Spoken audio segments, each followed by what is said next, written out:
channel, nandito tayo ngayon sa CPG. As you see, ganun pa rin ang pila dito. Sa papunta ng BDO, grabe pa rin ang pila. Dito naman sa Jollibee ay super dami ng pila hanggang dun sa kabila. At ito namang Chowking ay ganun din. At ang oras ngayon ay ano lang, 8:54 lang ang oras. Pero ganito na ka-busy.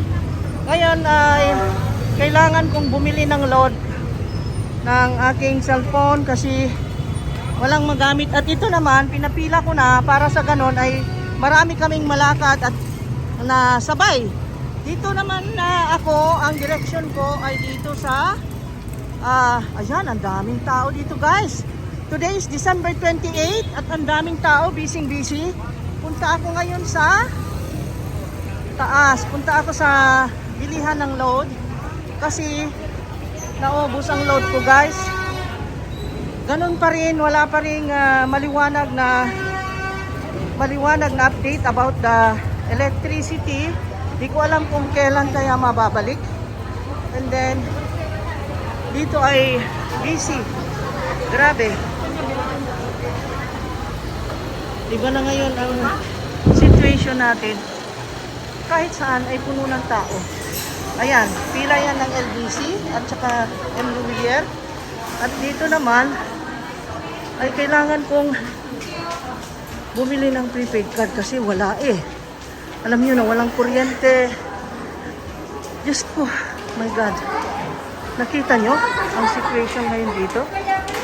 Ang daming tao, nagkakagulo. Grabe na. Sobra. You see that? Akit ako sa taas. Oh my God, sarado pa. Sarado pa. Kasi, ano lang eh, 9 o'clock. Siguro, 10 o'clock sila. 10 o'clock sila magpaakyat. Wala pa. Wala pa guys. Wala pa. So, what will I do? Bili na lang ako muna sa supermarket. Supermarket na lang muna kasi hindi makaakyat sa taas.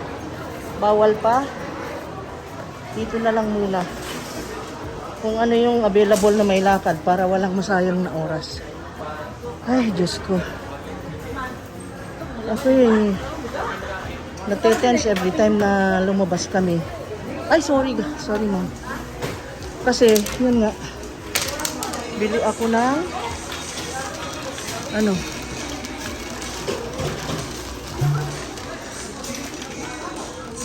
yung sabon. Kailangan nila ng sabon. Saan na ba yung sabon na?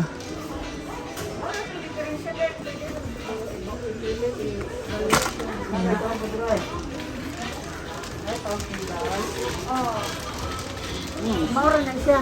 Una lang yun. Dito tayo sa BQ Mall guys. Tingnan ko kung anong bili na ako ng drinks and egg. Yung egg kasi kahapon di ko na ituloy na bilhin.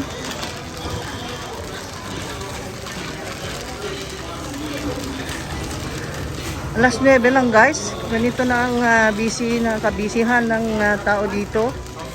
Ayan oh, kita mo. Kuha ako ng lemon. Ayan, sama tayo guys.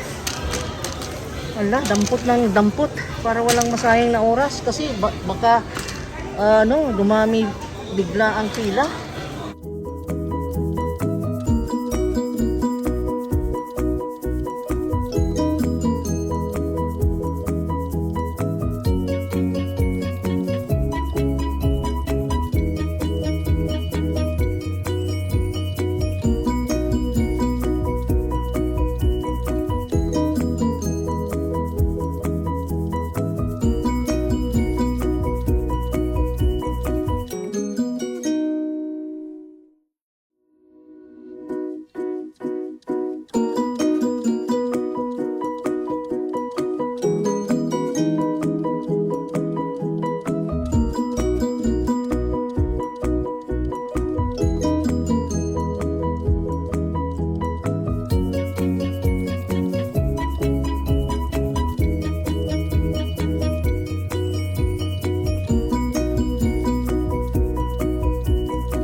namin na.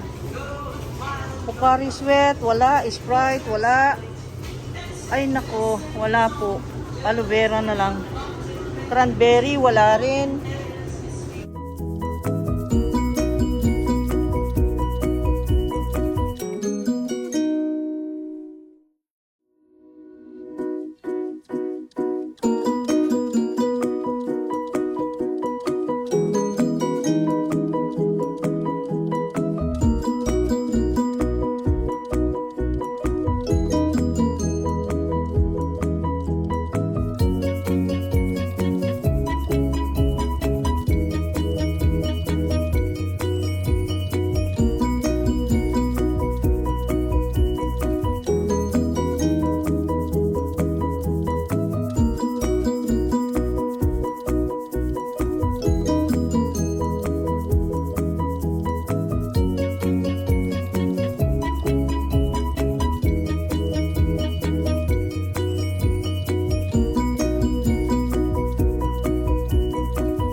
Natin kung may karne sila.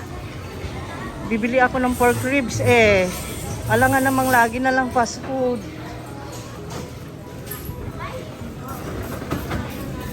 Doy, tagay tag pork ribs, doy. Ha? Unsa? Unsa, doy? Ano daw? Mga baira? Pork ribs. Palihog ko pork ribs, day. 2 kilo. Palihog pili ng nice, ha? Okay?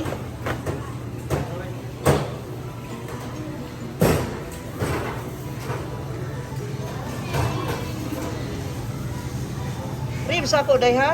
Ribs mo ha? Ribs ako. Pork ribs. Tingin ko.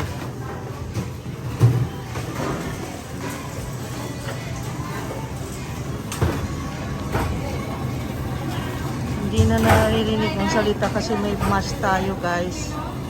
Nagkamali siya. Kala niya laman yung ipunin ko. Ayan.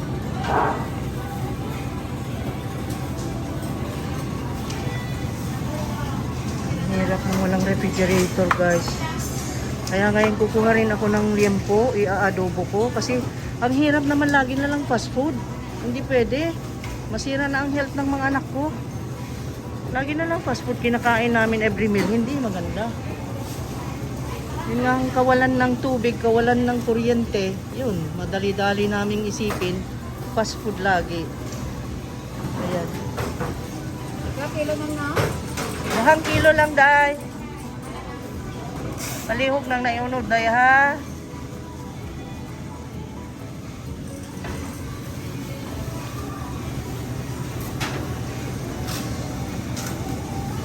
And then, ang malihog, pagpugliam po, day. Isag-usarang kilo. Okay. Pugliam po. Okay guys, ito na. Meron na akong nabiling pork ribs. 2 kilos, 560 and unit price is 280. And then, magulay kami. Okay, meron din akong liempo. Meron din liempo. Ang kilo ay 290 na ngayon guys. Oh my God, ang mahal na. Oh Diyos ko. Kanunay na lang good mig. Kaon o fast food. Dili food. Hindi maganda yung fast food lagi guys. Kahit walang kuryente at maningkamot ta, we will try our best na maging healthy pa rin ang kakainin. Kaya lang, hindi maiwasan pag walang kuryente. Naku, hirap walang tubig.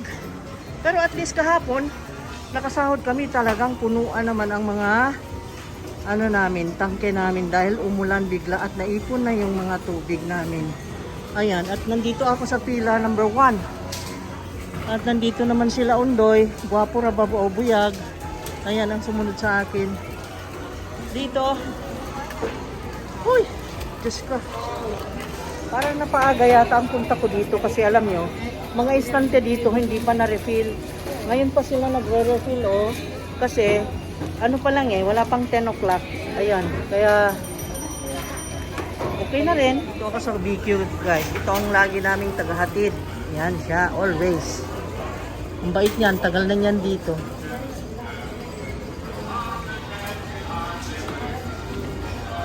Wala pa nga New Year, malayo-layo pa. Ang dami ng tao namimili kahit maaga pa. Kita mo yan? Ayan, nakapila na, natapos na ang grocery. Yung yung prepaid card na lang ang kulang. Ewan ko kung may nagtitinda ba nun. Tingnan ko mamaya sa taas, balik lang ako. Ito, pila ito ng papuntang Tingnan natin kung anong pila ito. Sa tingin ko pila ito ng BDO. Ano saan nga pila, ma'am? BDO daw. Tingnan mo ang haba. Wow. Ang haba ng pila ng BDO. Ang kapal ng tao dito. Grabe. Oh my God. Bibili kami ng drum kung meron pa sila dito sa Occidental para may dagdag pa ng tubig dahil yun nga, nag-alala kami baka matagal pa itong kuryenteng mabalik. Mas maigi na yung maagap guys. Ang hirap. Gawa natin ng paraan na huwag tayong maubusan.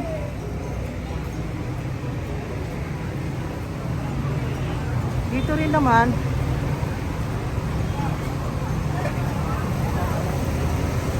pila naman ito ng Cebuana.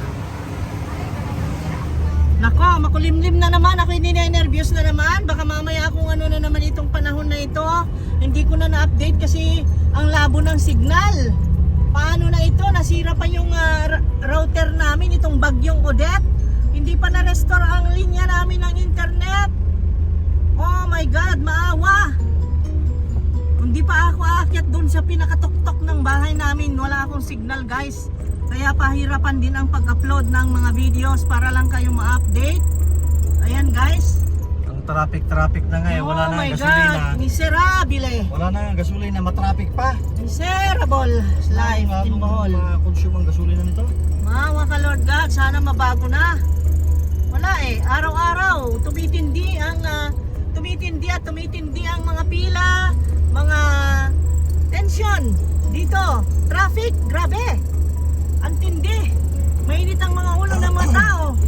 Diyos ko. Nga pala guys, meron ako ipapakita sa inyo ito. Ito ay kailangan natin para malinis yung tubig na sinahod natin sa ulan. Yung ulang tubig, pag gusto mong gamitin para sa iyong panghugas at para sa paglinis sa banyo, ganon, pang-flush ba dyan, or pwede mong panghilamos kung gusto mo, o pwede mong pangligo, ay lagyan mo nitong chlorine. Ito yung Neo Chlor 90 tab na ginagamit namin sa swimming pool noon.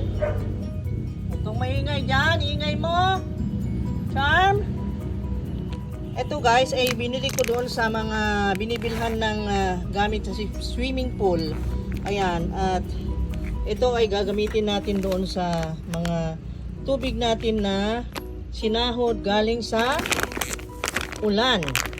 Ito ang ginagawa namin guys.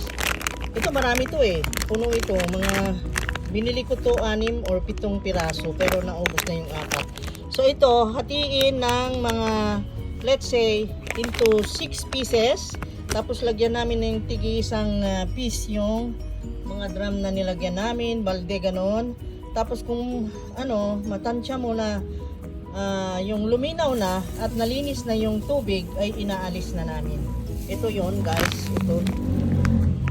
Ayan. Ito yun guys, yung hinati namin, ito yung chlorine na hinahati-hati namin. Ang isang piraso nito ay inilulubog namin doon sa tangke para sa ganon ay hindi siya bahayan ng lamok or kahit na anong klaseng bakterya. Yan, para maiwasan na marumi yung gamitin nating pangligo, panghilamos, ganon. Ayan, pero hindi na namin ginagamit na pangsabaw naman yan. Iba na yung pangsabaw namin, yung mineral water na yun. Kaya yan ay nakakatulong din para sa pang-flush, pang-mop, ganon, pang-linis, ayun, pang-laba, pwede. Ang laking tulong sa amin yan. Kaya nagpapasalamat ako sa Panginoong Diyos.